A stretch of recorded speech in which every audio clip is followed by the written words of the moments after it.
Welcome back to The Explainer. Today we are getting inside the mind of one of the most critical and, honestly, one of the most misunderstood roles in any modern company, the Chief Technology Officer. We're going to break down what it really means to think like a CTO. So let's start with the big question. What does a CTO actually do all day? Well, to figure that out, we're diving into Alan Williamson's fantastic book, Think Like a CTO. And what he shows is that the answer is way more complicated than you'd think, and the role is often misunderstood, even inside the tech world itself. You know the stereotype, right? The CTO's the super coder, the most brilliant programmer who just kind of climbed their way to the top. But here's the thing the book makes so clear. While that technical foundation is absolutely essential, it is not what truly defines a great CTO. Not even close. In fact, if you just cling to those pure coding skills, it can actually be a recipe for failure in the role. The reality of being a CTO is so much broader, so much more strategic. So first things first, let's just bust that myth right open.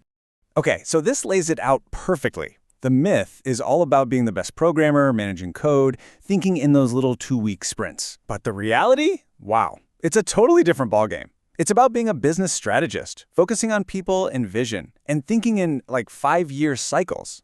It's that huge shift from being the star player to becoming the coach, the one with the playbook for the entire organization. And that brings us to the first of 3 massive pillars for the modern CTO. And it's a big one, the strategist. This is all about looking outward and upward, way beyond the engineering department. And a CTO's most vital relationship, without a doubt, is with the CEO. A great CTO doesn't just take orders. They form a real, genuine partnership. They basically free up the CEO to focus on the what, the business goals, by taking complete ownership of the how. And this story from the book just illustrates that perfectly. A critical system went down, and instead of diving into a super technical explanation of DNS failures, the CTO used this simple metaphor. It's like a mailbox with the wrong number on it. Instantly, everyone got it. The conversation became simple. Has the mailbox got the right number yet? It's all about translating deep, complex technical problems into something the rest of the business can actually understand. All right, on to our second pillar, the architect. Now, this is where a CTO's decisions can have these huge, long-lasting consequences. We're talking about choices that shape the company's entire technical foundation for years and years to come. And one of the classic dilemmas for any architect is build versus buy, right? Do you create a solution completely from scratch so you have total control? Or do you buy an existing product to get to market way faster? There's no easy answer here, and navigating that strategic trade-off is a huge part of the job. And another massive one is the choice between the cloud and on-premise infrastructure. The cloud gives you incredible flexibility. You can scale up and down, it's a pay-as-you-go model. But on-prem gives you absolute control over your hardware and your security. A great architect isn't just solving for today's problems. They're always trying to look around the corner and anticipate where the business is going to be in 5 years.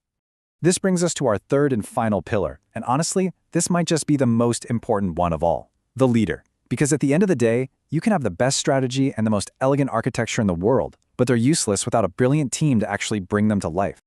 As the book's foreword puts it so perfectly, technology is often the easy part. The real measure of a CTO's success is the strength, the skill, and the motivation of their team. It all comes down to the people. So the CTO's role totally shifts. It's not about personally doing the work anymore. It's about creating an environment that enables your team to do their best work. You're no longer just a part of the engine. You're the one making sure the entire engine is well-oiled and running at peak performance. And that leadership, it starts from the moment someone walks in the door. I mean, think about something like onboarding. A great CTO makes sure new hires aren't just thrown into the deep end. Nope, they're brought up to speed, expectations are made crystal clear, and they're empowered to start doing meaningful work right away. So when you put it all together, becoming the complete CTO means you can't just be one of these things. You can't be only a strategist, or only an architect, or only a leader. Real success is found in the synthesis, in blending all 3 of these roles together. You have to be the strategist who partners with the CEO, the architect who makes those sound, long-term technology decisions, and the leader who builds and inspires a world-class team. It's about making all those gears turn together in perfect concert. So understanding these 3 pillars, strategist, architect, and leader, it really gives you a powerful framework to make a real impact. This is how you stop just managing technology and you start driving the entire business forward.